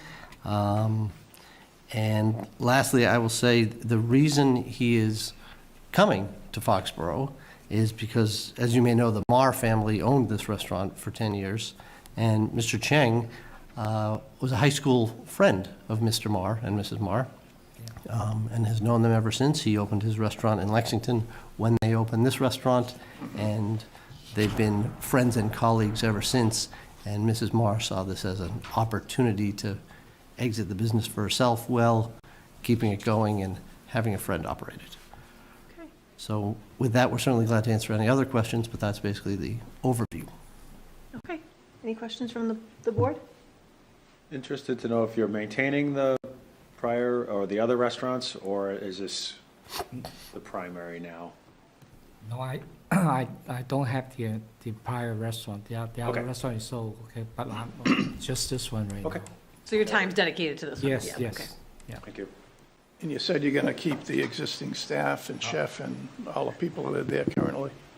Not all of them, okay? Some of them were willing to stay and welcome them to stay, but a lot of them will move on to their own other career. Okay. We So- appreciate you sending your tips certifications in with your applications too. That's always very helpful, and see that you had it before this as well, so. Yeah. All right, so I don't have any other questions. Anyone from the public? It is a public hearing. No? Okay. Why don't we move to close the public hearing? Okay, Madam Chair, we've also submitted some photos of what it looks like, as well as some proposed menus. Okay, yeah, we have the menu here. So, Yeah. if it pleases the board, I have not yet had dinner, so I don't want to have too big a discussion of the menu, Neither. because it would, but we'd certainly be glad to answer any questions I on see it. the sushi's still on there, and, Yeah, sushi is gonna be still my main Yeah. focus on, okay? okay. All right, so I think we could take a motion to close the public hearing. Motion to close the public hearing? Second. All right, all those in favor? It looks like we lost Doc for a quick break. All right, so why don't we go ahead and take the motion for the other ones without him? I don't think he's heard everything, so we can vote with the three of us. Okay, motion to approve the transfer of all alcohol liquor license from Harvest Group, Inc. to S-Stream Enterprise for My Pearl Restaurant. Second. Any further discussion? All those in favor? And then we just have a separate motion for your common vic and entertainment license. Thank you. Okay, that's right here. Motion to approve the common victualler and entertainment license for S-Stream Enterprise doing business as My Pearl. Second. All right, any further discussion? All those in favor? All right, welcome to Foxborough. We're excited. Thank you. We're Yeah. excited to have you. So many continued success. Awesome. In a Thank well-established restaurant. All right, thank you very much. Thank you. Yeah. All right. All right, so up next, we have the annual town meeting warrant. I And, think there's one other item on there to do with the entertainment license. Did you do that too? You did it? Okay, great. yeah, we did it. I'm Yeah, sorry, Yep, I yeah, we did the apologize. common vic, yep. I Okay. apologize. All right, so up next we have the annual town meeting warrant. And we are reviewing and voting on the finalized warrant, but I did want to bring Article 21 specifically for discussion. I was not at AdCom last Wednesday, but I heard that there was some discussion on this one, and this is the one for the change to the town bylaw regarding meeting time and place. So that bylaw, I had asked if we could bring it up, just, being chair and seeing the way our bylaw was written, there wasn't a level of flexibility that I thought that we may need, coming out of COVID. It is written in there that it's a very specific time and place. And, given all we've learned coming out of the pandemic, I had thought that, we would change the bylaw to have it be a time and place set forth by the board. I thought that this would be a warrant article that was kind of a no-brainer. I talked about it in AdCom. I talked with Rafaela, who's assigned to this one. Everyone seemed to be on board. And then, Frank, I had heard that at the last AdCom meeting, you had some concerns about it. So I wanted to just see if we need to amend it, if we leave it as is. I was kind of surprised to hear that there was some concerns and issues that late. So I just wanted to talk about it tonight because AdCom is, I think, due to vote tomorrow on this one. So I do plan on trying to make it to AdCom. I am in Boston tomorrow. I'm not leaving till about 4:30. So depending on traffic, I hope that I'm there. I don't know if anyone else is able to attend. But this is one that I do feel a little bit passionately about. I mean, it's our warrant, it's town meeting. I know change is hard, change is scary. But if you just want to come up and kind of talk to us about it, let us know some of your concerns, because I don't think the intent was anything that maybe there may be concerns about. Good evening. Good evening. How's everyone doing? Sorry we're running late.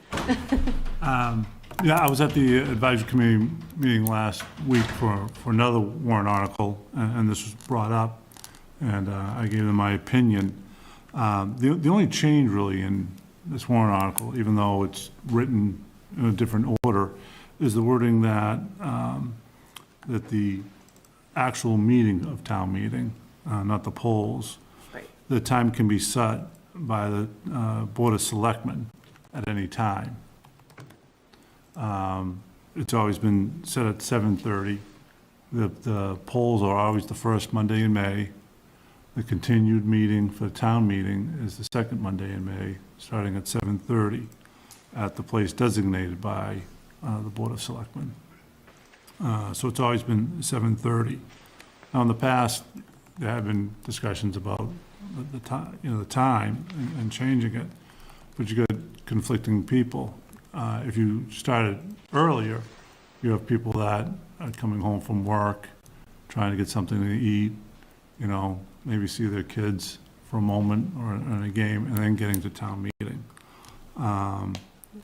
So the later time was the time that's always been there. One of my major concerns, too, is the Board of Selectmen can pick any time. They can pick 2 in the afternoon. They can pick 4, they can pick 6. I think there should be a time certain in the bylaw as to what time town meeting starts, so that everyone knows it. So, if you change the time, and it passes at the annual town meeting, next year I'd want to, have this board emphasize to the town that it's going to be starting earlier, because I can pretty much guarantee you people will be showing up late, thinking it's at 7:30. So it's my feeling that in the bylaw, it should be a time certain and not open to flexibility.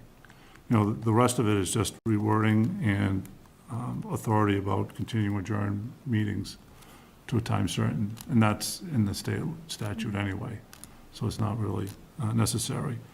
So my big concern is, the Board of Selectmen just picking a time at random at any time.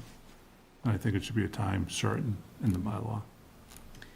So the intent is obviously never to pick a time at like 2 o'clock or 4 o'clock. I mean, let's be real, it would never happen at 2 schools still in session. We're held at the high school. I don't see that happening. And if the intent is that we would have a board that would try to pull a fast one or try to do something like that, I mean, I would hope and think that would be off the table given, if we're saying no one's going to know if it's at 7 versus 7:30, I mean, to say that the board would try to set a time at 4 o'clock to try to, not be transparent or, not have people there. We need to have it one way or the other. Either, everyone's used to a certain time or they're not. I understand that.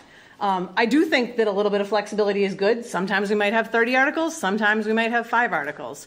I did go out and look at kind of all of our surrounding towns. Most of the towns were at 7 p.m. There were a couple that were at 7:30. We don't really do any other meetings in town at 7:30. I think times have changed. People aren't commuting into Boston, although, I did today. But, we're at a different place, quite honestly. I find my generation, if I get home and get the kids dinner and sit on the couch, like I'm less apt to get up at 7:30 and come out. So I think as a board, I'm trying to kind of keep up with the changing demographic, especially post-COVID. I had wanted to allow some flexibility. I think 7 o'clock is probably where I would go if I was going to make a recommendation if we do decide we want to be time certain. I like the flexibility. I've heard that AdCom is now scared of the flexibility, so I'm a little bit worried if we don't put a time certain, it could fail.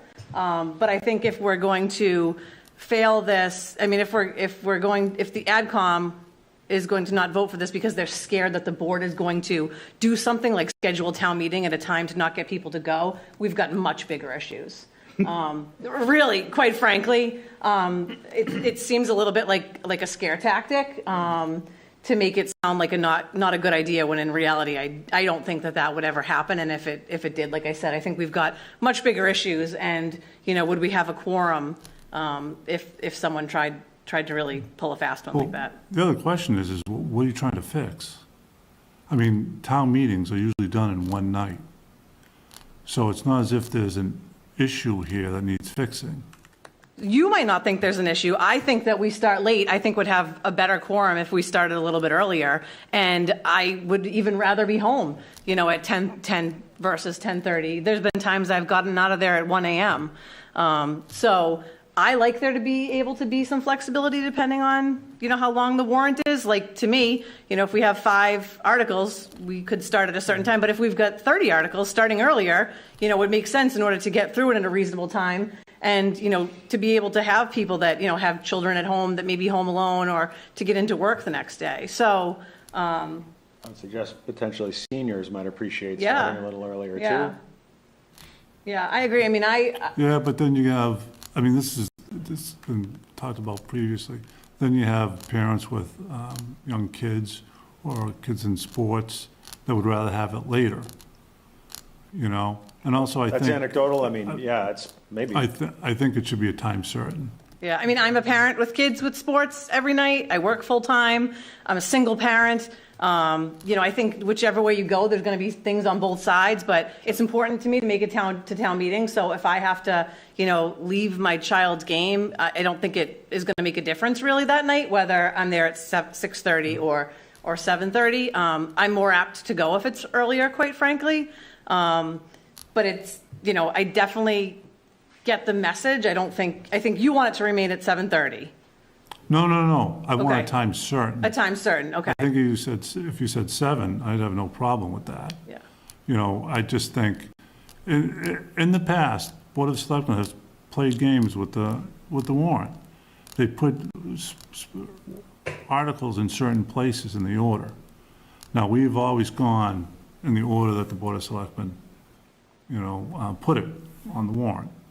Some towns don't do it that way, but we've always done it, and I'll continue to do it that way. But there have been games where articles are put in the front of the warrant for reasons, in the back of the warrant for reasons, and things like that. So even though you say, and I've been doing this long enough, saying, oh, this board would never do this, the board changes over, and all of a sudden they're saying, let's do it at 4. Yeah, And if it's a long warrant, then, we adjourn it at some time and continue it to another time. have we ever done that? Oh, yeah. Yeah, like we were there till 1 in the morning, Yeah? in my memory, and there doesn't seem That to be. that was one time. Yeah, And the meeting had the ability to make a motion to adjourn to another time, but they continued to keep going and get it done in one night. Also, that night, there was a concern whether you'd get a quorum at the next meeting. And if you don't get a quorum at the next meeting, you haven't completed town meeting, so nothing you do at that town meeting is finished. So it's not approved. You have to finish town meeting, and you have to finish all the articles on town meeting. And there was a concern at that meeting, because we had a low turnout, that you wouldn't get a quorum at that night. So, but yes, there've been meetings that I've been involved in, not as moderator, that have been continued to, another time certain. Does anyone object to 7 o'clock as the time? no, I don't object to 7 o'clock, and looking around at the towns around us, that's where most towns are. I have it saved. I don't know if I still have the picture on my phone. I think there might have been 1 or 2 towns at 6:30. But, I'm fine with 7. I do think it should be a little earlier. I've had people say to me, every other meeting's at 7, like, why is this one at 7:30? It was decided decades ago. Yeah, right, right. And I know. I wasn't around. Yeah, I know. Before all of us. Yeah, I know that it's hard to have the change, but I think just even bringing it up, If you 7 change it o'clock. to 7, the first few years, you just gotta keep reminding people, and there'll be people that show up at 7:30, 7:35 and go, what's going on? Yeah. But eventually, people will get used to it. Yeah. My concern, though, is every, 5th year, the board says, let's start at 6. And some people don't get it, and they show up at 7:30, and the budget's gone, and they're like, what? Yeah.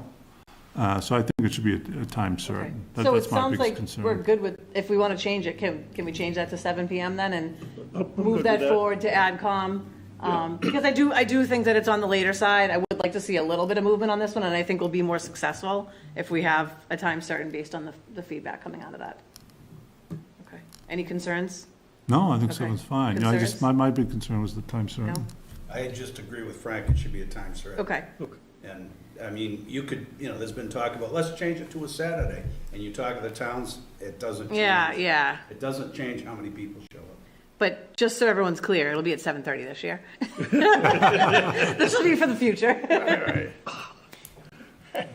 And again, the Board of Selectmen picks where it's going to be. It's almost always up at the high school, but there have been a few at the middle school when they couldn't get the high school Okay. for different reasons. And we already have the flexibility on that, as far as the police. Yep, Yep, and so you've we're all always good had there. that. Okay. Yeah, granted, I could have reached out to you. I just asked you if you have concerns in the future, bring them to us, a little bit sooner. That had already gone through AdCom once, that was kind of going through the second time. So I think it'll just make for a smoother process for everyone. Yeah, I just wasn't made aware of it. I saw it and I was there, so I gave them my opinion. Okay. All right, good. Change it to 7. Yep, so we'll change that to 7 for AdCom, and I'll reach out to Dan. He may be watching, but I'll make sure that he knows that this. Right, so instead of 7:30, just change it to 7 and take out or such other time as the Board of Selectmen shall designate. Yes, and can Katie do that before they meet tomorrow? Yes? Yes. Okay, all right, cool. All right, so any other comments? Well, we have you. We might as well see if any other concerns on the warrant or anything else that we need to talk about? No, not that I've seen. Okay, all right. I think GADCOM's all set to take their positions. So I would just think of make a motion and change it accordingly so Okay. it's clear. Okay. All right, so why don't we take, While you're doing it, why don't you change Board of Selectmen to Select Board? We can't do it, Yeah, we- it hasn't been adopted by the Yeah. AG's office. and his ballots are going out as really? Board of Selectmen, so we talked about that one. That one's all good. It's just And something I but it noticed. is a good one to call out that it is intentional, so when you do go to vote, you will see Board of Selectmen, and you will see Board of Selectmen on the warrant because it isn't approved yet by the AG's office, so. All right, so why don't we take a Leah. motion? Yes. Excuse me, Madam Chair, may I ask a question? If this is changed for tomorrow, when will the selectmen sign? Because I will miss the date if you wait till the 25th to sign. Yeah, it needs to be signed before that. So. If it's just a I need to signature post page, this then- warrant Yeah, by the board can Friday. sign the signature Yeah, we page can sign the tonight. signature page tonight, we have it. Oh, sure, okay. Okay. Just wanted to make sure I was compliant. Yep, all right, so there's a motion on the floor for Article 21 to change the time certain to 7 PM. So moved. So move. Okay, second. Hey, All right, any further discussion? And to remove that other language, All right, let me get it up. or such other time as the board shall designate. Okay. That should be removed. And to remove the other language about the time, and, well, the place is already there, but to remove the time that we select. So moved. so move. Okay, second. Second. Okay, all right. All right, all those in favor? Yeah. Okay. Okay. Aye. All right, great. All right. Great feedback. Thank you. Thank you very much. All right, so next, we just need to approve and sign the May 28th warrant. We just had that article for that amendment. I don't think there's anything else that's needed. Anything else? John, Bill, Christina, Katie to call out for us? We've looked at it so many times now, we may be going cross-eyed, but anything else to call out? John? All right, so we do have a motion to approve and sign the May 8th, 2023 warrant. Motion to approve and sign the May 8th, 2023 annual town meeting warrant. Second. Any further discussion? All those in favor? Aye. All right, great. Madam Chair, we will also have the warrant review with, that will also be televised by Cable Access. We just confirmed May 3rd at 12:30 in the gala room. Okay, great. And Seth, you had asked about planning board. They have a number of public hearings coming up on their posted agenda on some of those warrant items. So just calling out, the zoning articles do have public hearings, and a number of those are advertised on upcoming meetings for planning board as well. Paige will also be in attendance at that meeting, so she can review those articles at the warrant review with John as well. Okay, great. All right, up next, we have the Norfolk County COLA pension change. So we've talked about this before, and we had asked for a little bit more information, so we're back tonight to approve the fiscal year, so just for fiscal 2023, the 2% increase for the retiree COLA. Everyone remember when we talked about that? It's just for for those people that have the 18,000. The people it's for the lowest amount, which is $18,000. It's really, the additional money is for those folks only. So it's about a $360 impact per person. So the town's liability for fiscal year, the town's liability will increase by approximately 872 and That's over 165. the lifetime of that. Okay. That change. And that was what we had asked you to follow up on. Right. So it'll go from 3% to 5% as a one-time increase that will then become permanent. Right. As allows enacted Chapter 269 of the Acts of 2022, the town's unfunded actuarial accrued liability and FY26 appropriation are expected to increase by approximately $872,165. So does this take us any further? It's a possibility it might take it up for an additional 1 year. Okay. And every town in the system, just remind me on this, is being asked to vote on this? Every town in the system in Massachusetts is being asked to vote on it in terms, if you're a part of a county system and if you're part of an individual system as well. And do we know how others have voted or have? So far in Norfolk County, we've had 12 people say yes. Okay. Anyone say no? I'm not aware of that. Okay. All right, I don't have any further questions. I mean, there's definitely an increase, but I think this one-time COLA is warranted. So any other conversation before we take the motion? So it's a one-time COLA, it's built into the base, but the future COLAs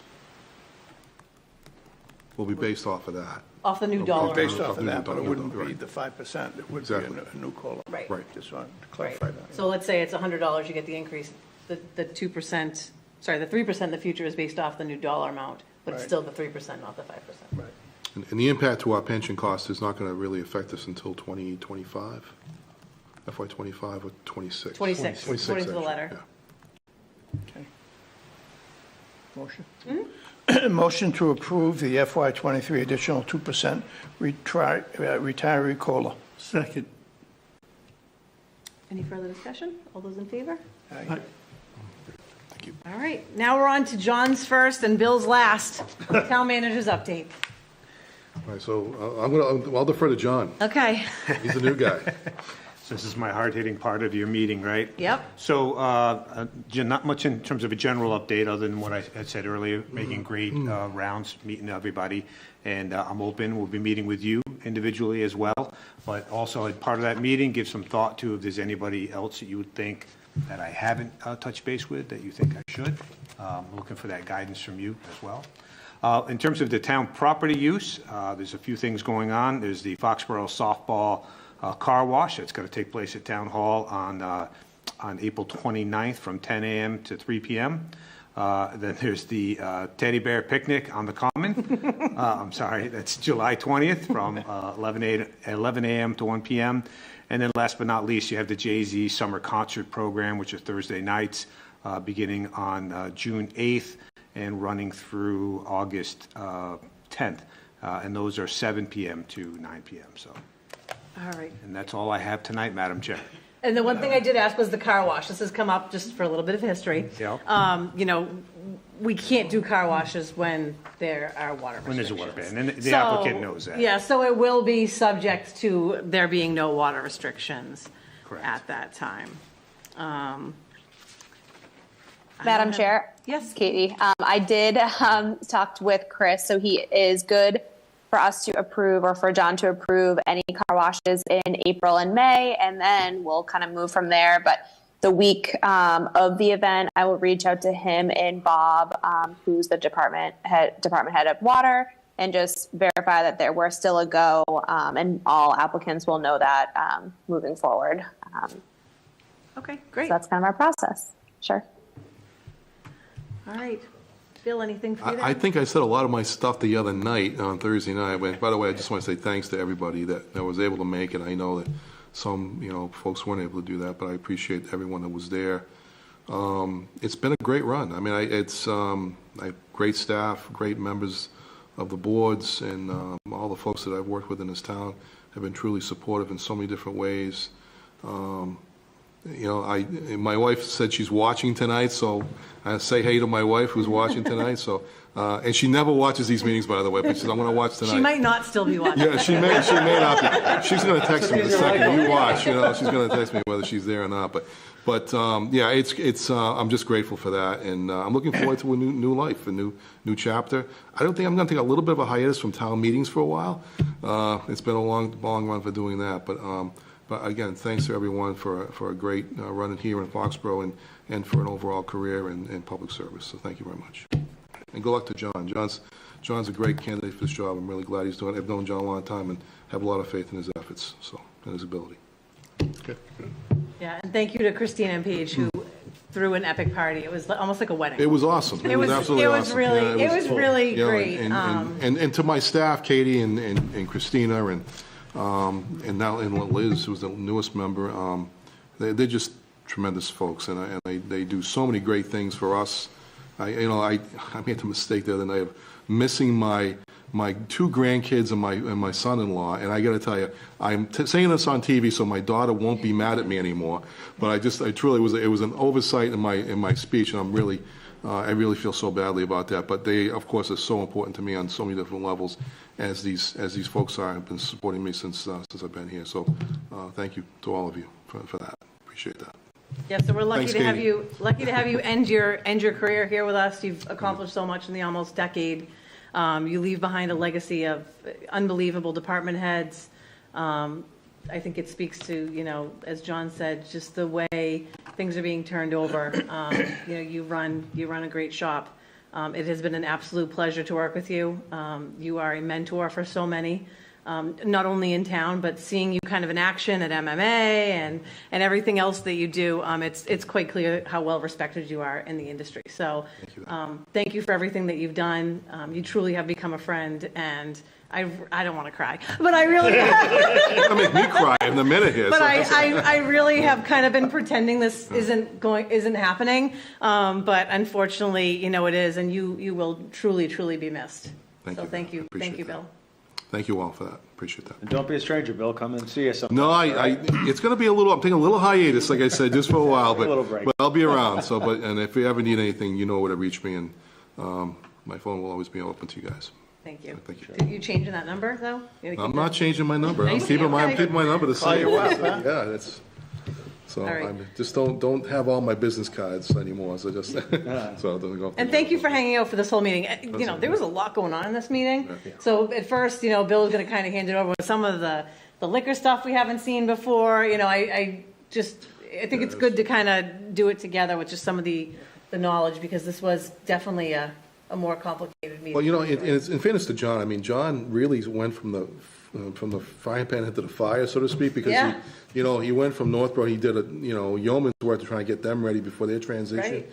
And he took off, 4 days, before he got here, which is really not a fair enough time, unfortunately, but I'm grateful he did take his time to be here, but he'll have opportunities later on to take some time off, but, and the fact that, you do a reduced schedule during the summertime is helpful, I think, for him too, so he'll be able to get a little more time in to have a little more transition for him. So doing tonight, I clearly understood when I looked at the agenda, I said, well, it's a pretty heavy agenda to get So some thank stuff you. through. Thank you for doing that. No, I'm happy to do it, And again, my thanks to the community, to the craft group for everything that they've done, the relationship that we built for the town and for them, for the Snyder Electric, for all the things they've done for us. They've done a tremendous job for the town as well, and I'm grateful for all those relationships. Thank you. All right, great. So for Selectmen's update, Christina has the annual town report coming out soon. We are right on to town meeting, so John, buckle up. Okay. Not much time, and I think you just closed out your town meeting in Northborough, right? Yeah, so. They got 63 articles to get through, Oh, so you guys wow. there's only one town meeting a year. And What time do they everything start it? We actually start at 6. Okay. We changed it about 2 years ago for a lot of the reasons you discussed Yeah. tonight. Interesting. All right, great. Well, 60, 63. so, you're lucky enough to do 2 town meetings within, essentially. Well, you didn't have to do the other one. Yeah, I won't be North- at the Northborough's North- town. Oh, it hasn't happened yet? Oh, okay, all right, It's in wow. a couple of weeks. Well, so. we think ours is long with 20-something. 63 is a doozy. So, Well, it spoiled you guys. so Hazardous Waste Day is coming up on April 15th. I saw Chris's, the signs on the common, which is great to kind of bring some awareness to that. And I did see the farewell Bill Keegan sign on the common, too. That was kind of neat, and the billboard. The Wow, billboard. That was awesome. Yeah, I the was like- billboard. We did Thanks, get him Christina. a That was painting of Town Hall. I don't know if he likes it or not, but it's hard to get the guy that has everything something. That was really meant something to me. I The mean, painting's because beautiful. It is. It's beautiful. It's well done. Plus, it's a building that I helped build. And Yeah, that's- exactly. So it Well, means it meant that's- something to me yeah. that way. And I have pictures. I was saying this earlier, that I have pictures from every one of the communities I've served in. They've all given me a picture some way along the line that I actually have in my office at home. So this sort of rounded this one out. So it was. Yeah, that was a so good- that was a good decision. local painter, we commissioned her, and she decision. did that. And Doc was able to work with Well done. Auchincloss's office too Well done. for a flag. And, we have to get some kind of like little tchotchke. That was thing, well too, done. to add to his office with the rest Great. of those. So thank you. Thank you. Any other items from the select board on selectmen's update? All right, and we've already gone through action items, so I think we just need a motion to adjourn. We're out before 9. Okay, motion to adjourn. Second. All those in favor? Aye. All right, thank Aye. you. Thank you, Thank Bill.